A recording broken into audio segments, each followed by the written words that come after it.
Bonjour, je suis Jean-Yves Camp, praticien en psychothérapie centrée sur la personne. Vous allez écouter Présence au cœur du vivant, une série de 10 épisodes de 20 minutes qui parlent de l'approche centrée sur la personne de Carl Rogers, psychologue américain, pour approfondir votre écoute et partir dans l'exploration au cœur du vivant de la personne.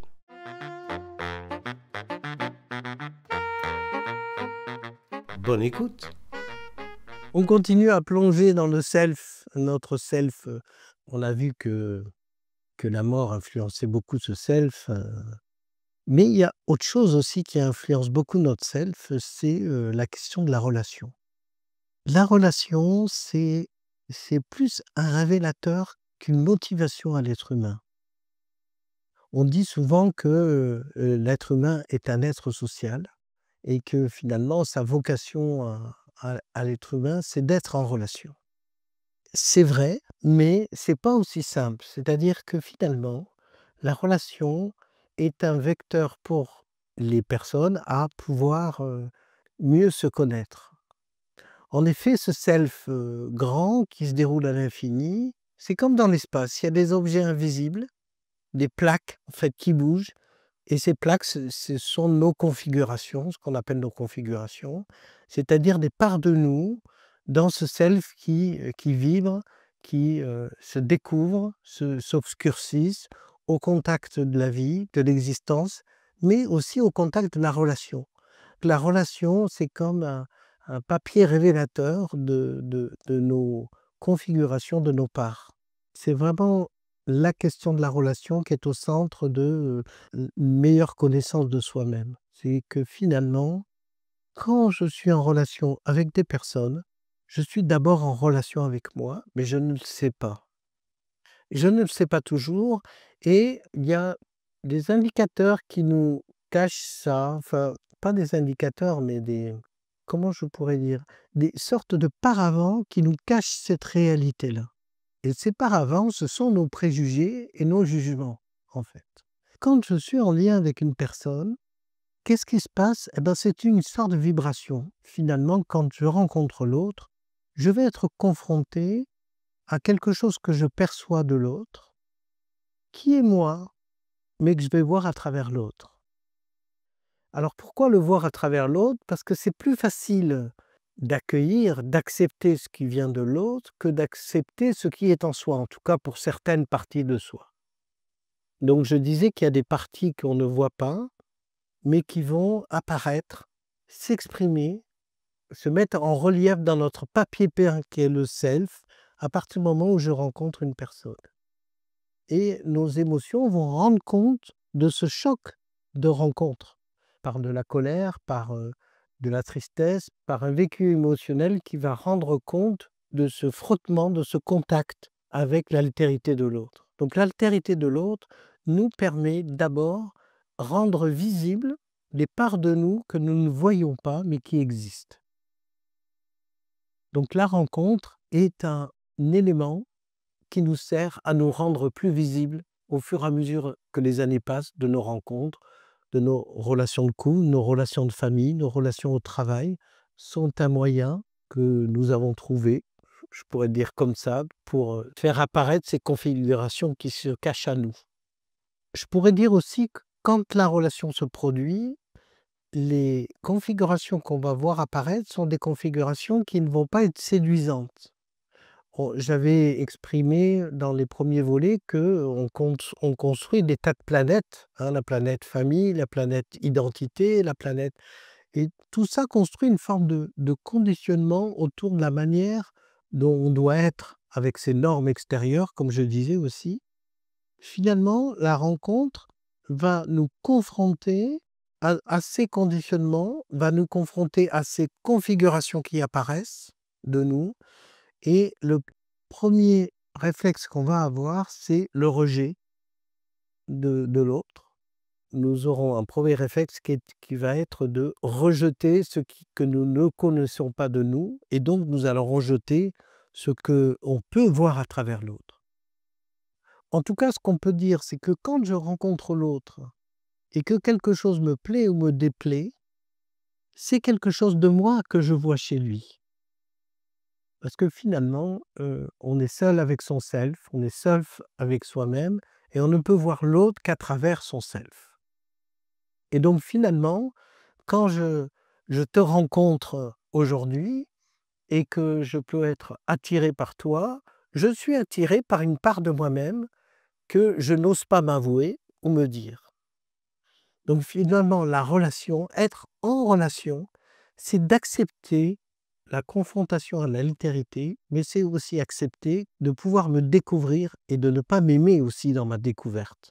Donc il y a plusieurs phases. D'abord, la première phase où on rencontre l'autre et ça fait réagir des choses.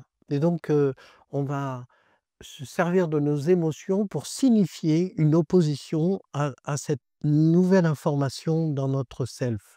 Finalement, il y a des parts de nous qu'on ne veut pas accepter, qu'on ne veut pas accueillir.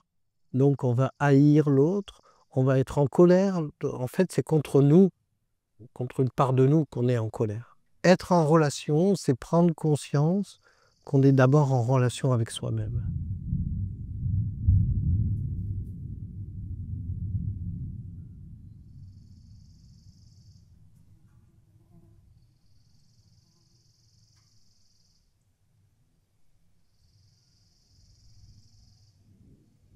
Je crois profondément que aimer et ne pas aimer quelque chose de l'autre, c'est profondément lié à la question des normes de conditionnement. C'est finalement si je réagis à quelque chose que je n'aime pas chez l'autre ou que j'aime chez l'autre, c'est comme une forme de conditionnement qu'on m'a appris à réagir face à l'autre, à réagir extérieurement à quelque chose qui peut m'interroger, qui peut m'interpeller. Mais il y a aussi, surtout dans la question de la relation et de ça, la question de la non-dualité et de la dualité. Un enfant qui entre en relation, naturellement, en petit, il est en relation sans se poser la question si c'est mal ou c'est bien. Il est en relation. Et dans sa relation, on voit que chez les très jeunes enfants, ce sont des enfants qui peuvent passer de la colère à la tristesse, qui peuvent vivre l'émotion et vivre la relation avec les autres de façon très spontanée. On voit que les conditionnements de la relation installent une forme de dualité dans ce qui est, dans ce qui n'est pas, dans ce qu'il ne faut pas être, qui fait qu'à chaque fois que je vais rencontrer quelqu'un que je déteste, s'activent ces conditionnements. Finalement, si je déteste cette partie-là, c'est qu'elle n'est pas séduisante, c'est qu'elle est vue comme la société ne se faisant pas, n'étant pas référencée dans finalement quelque chose qui serait placé dans le positif. Donc dans ce qui intervient dans la relation, il y a la question de la dualité, c'est quand je rencontre l'autre, je le rencontre comme un possible ennemi ou un possible ami. C'est comme si je le classais ou comme ennemi ou comme ami. Je suis conditionné à ne pas rencontrer l'autre, à ne pas être en relation avec l'autre. Je suis conditionné à sélectionner les personnes qui vont le plus activer les choses les plus séduisantes chez moi. Vraiment, la rencontre véritable, c'est la rencontre de l'altérité, c'est-à-dire que je vais rencontrer l'autre pour tout ce qu'il est, quelque chose va m'être renvoyé à moi et va faire découvrir une grande partie de mon altérité à moi. Ce que je déteste ou ce que j'aime chez l'autre, ce ne sont que des parts de moi-même que j'apprends à accueillir et à accepter. C'est pour ça d'ailleurs que Carl Rogers, il dit que à partir du moment où j'ai accepté qui je suis, alors les choses peuvent changer. C'est-à-dire à partir du moment où j'ai accueilli cette part de moi que je rejette, eh bien, il y a quelque chose qui s'intègre dans mon self, il y a quelque chose qui fait partie de moi, et du coup, je peux changer et me transformer. Donc, le pari de la relation centrée sur la personne, d'être en relation, c'est de s'offrir la possibilité d'être confronté à l'altérité de l'autre et à toute l'altérité de l'autre, et de pouvoir être choqué, de pouvoir être en colère, mais d'accueillir ça comme une chance de la rencontre avec soi-même.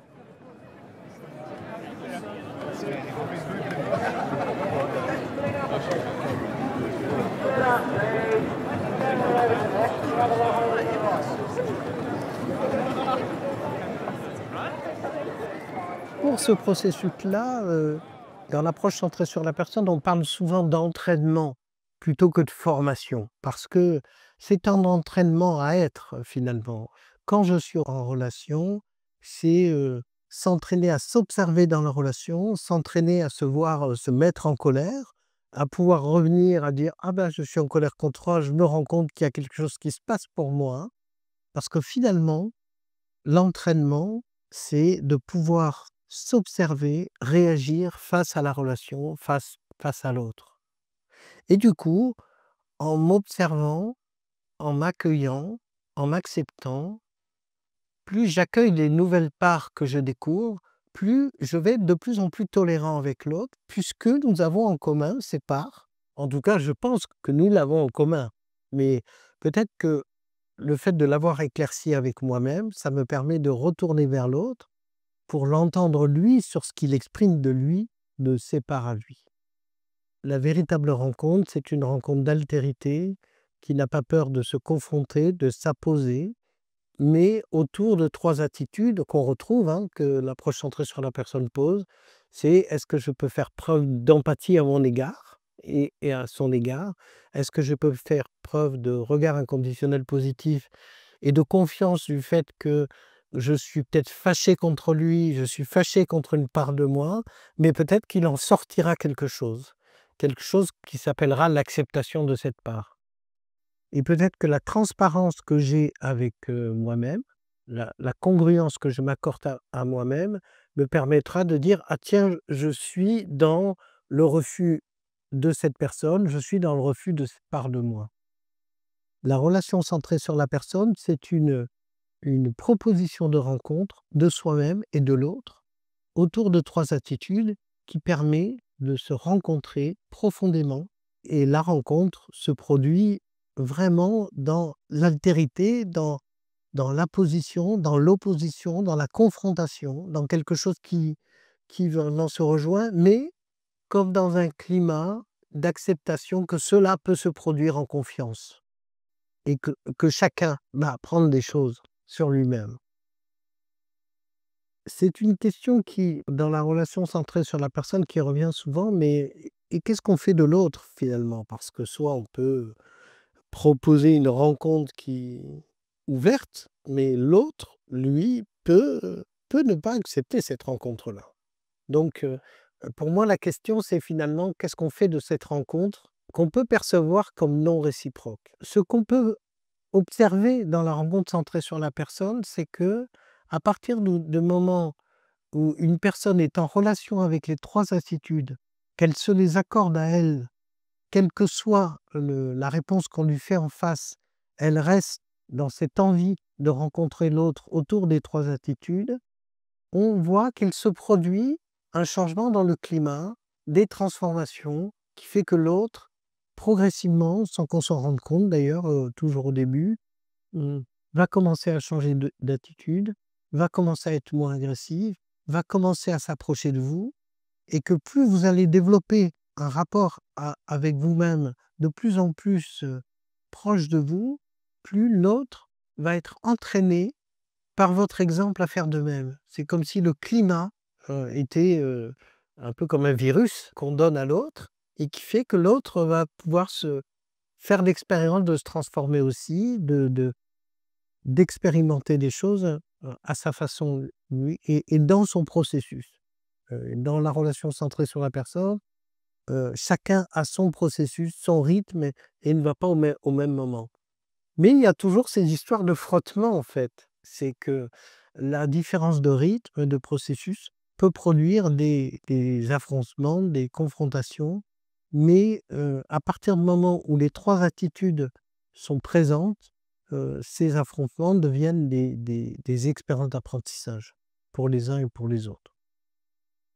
Je crois qu'il y a eu beaucoup de méprise sur l'approche centrée sur la personne et sur Carl Rogers. On a beaucoup soulevé son côté humaniste, mais dans le côté humaniste, l'approche centrée sur la personne est une approche qui est extrêmement rigoureuse et qui provoque des confrontations, des oppositions, des rencontres d'altérité très fortes. Il faut beaucoup de solidité à des moments du processus pour vivre ces moments de confrontation, puisque au moment de ces confrontations, chacun dans la relation est appelé à venir explorer ces configurations qui sont dévoilées. Parce que finalement, l'altérité permet de faire dévoiler en chacun des personnes de la relation ce qui n'apparaissait pas en les personnes. Et du coup, ce n'est pas une approche qui propose une méthode angélique et une méthode facile. C'est Brian Thorne qui était un des thérapeutes qui travaillait avec Carl Rogers qui disait n'importe qui ne peut pas être thérapeute dans l'approche centrée sur la personne, ça demande un engagement. C'est-à-dire que finalement, être dans l'approche centrée sur la personne, c'est une manière de relationner qui fait que toutes les relations sont utilisées pour mieux se comprendre, mieux se connaître et mieux affiner ces 3 attitudes. Donc c'est vraiment un entraînement non angélique. Les personnes, en tout cas, qui vivent cette expérience et qui sont en relation et peuvent témoigner du fait que ça ouvre quelque chose. Il y a quelque chose d'effectivement humaniste qui se produit, mais qui passe par des étapes qui sont pas des étapes faciles. Donc la relation centrée sur la personne est une relation qui nous invite par l'expérience à la rencontre de soi-même, à la rencontre des autres, mais pas du tout dans un climat angélique et tout le monde il est beau, tout le monde il est gentil. Non, tout le monde n'est pas toujours gentil et que ce pas gentil va activer des choses chez nous, mais qui nous apprennent des choses sur nous aussi. Je dirais être en relation dans l'approche centrée sur la personne, c'est vraiment être en relation dans la rencontre de l'autre, où chaque altérité va pouvoir se dérouler dans un climat de confiance.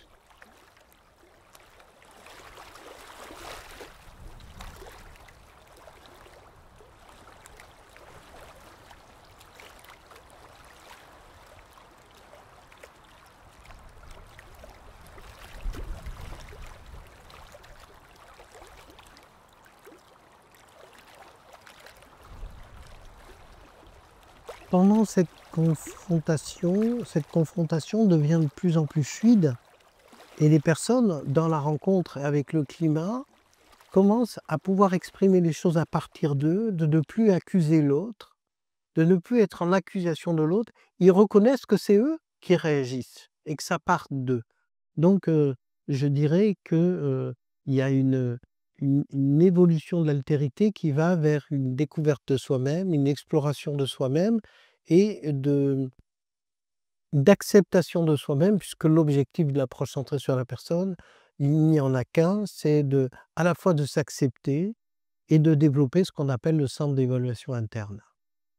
Et on verra dans un prochain volet que à partir de là, à partir de cette rencontre, à partir de cette formation du self, de l'entraînement du self, va se produire un phénomène que Carl Rogers appelle l'optimisation, c'est-à-dire que la personne utilise toute la grandeur de son self pour ouvrir à ces configurations, s'ouvrir à la relation et découvrir de nouvelles configurations. On verra dans un prochain volet autour de s'optimiser. Qu'est-ce que ça veut dire s'optimiser dans sa vie, dans son self ?